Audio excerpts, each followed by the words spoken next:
Which of the following inequalities has a solution set that, when graphed on the number line, is a single line segment of finite length? So what are they talking about?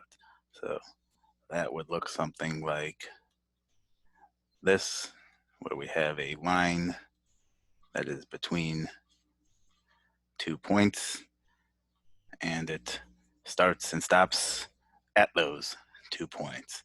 And so that would be opposed to something like this. So we had 2 points, and then we got 2 lines going in either direction. And these lines stretch on infinitely, so this is not what we're looking for. We want something like this. And they say, which of the following inequalities has a solution set? So I assume they mean in terms of x. So let's put all of our inequalities in terms of x. So A says x to the fourth is greater than or equal to 1. So if x is positive, that means x can be greater than or equal to 1.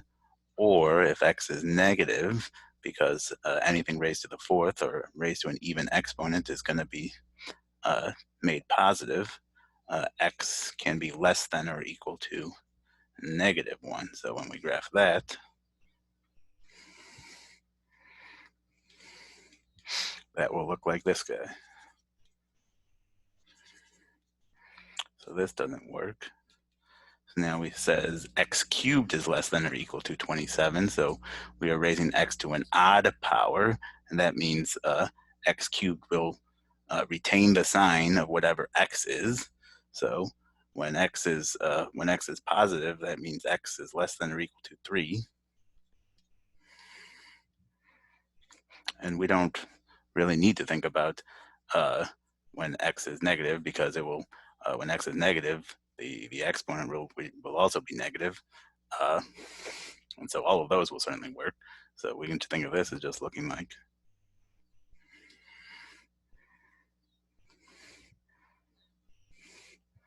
three, and then anything less than it is possible. So this isn't finite because it stretches on infinitely, so that doesn't work.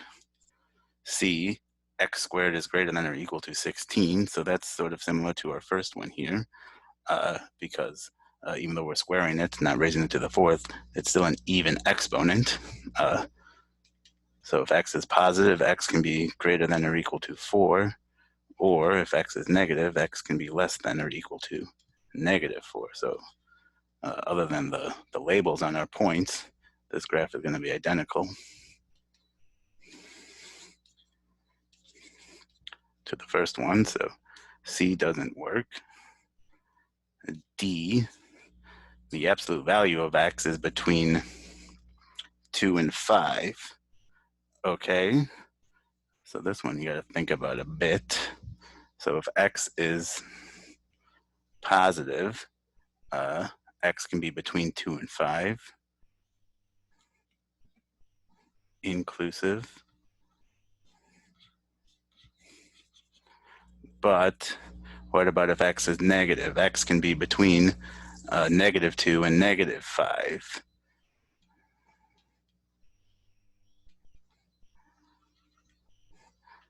So this one doesn't work, because even though our line segments are finite, we need a single line segment. So here we have 2 finite line segments, which is close, but not close enough. And this here looks to be our guy. So 2 is less than 3x plus 4, which is less than, and these are less than or equal to 3x plus 4, which is less than or equal to 6. So we can get this in terms of x. We just got to do the same thing to all the parts of our inequality. So subtract 4 from everything, and we get -2 is less than or equal to 3x, which is less than or equal to 2. And then divide everything by 3, we get x is greater than or equal to -2/3, but less than or equal to +2/3. And so this is exactly what we want, because this is telling us x is between -2/3 and +2/3. So E. And so if you're familiar with these properties of absolute values and even versus odd exponents, you probably don't have to draw these all out. I just did that for teaching purposes.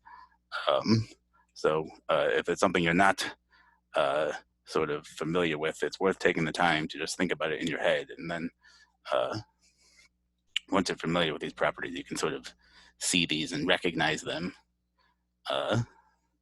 without having to actually draw them out. You can visualize them, anticipate them, I should say, a bit better.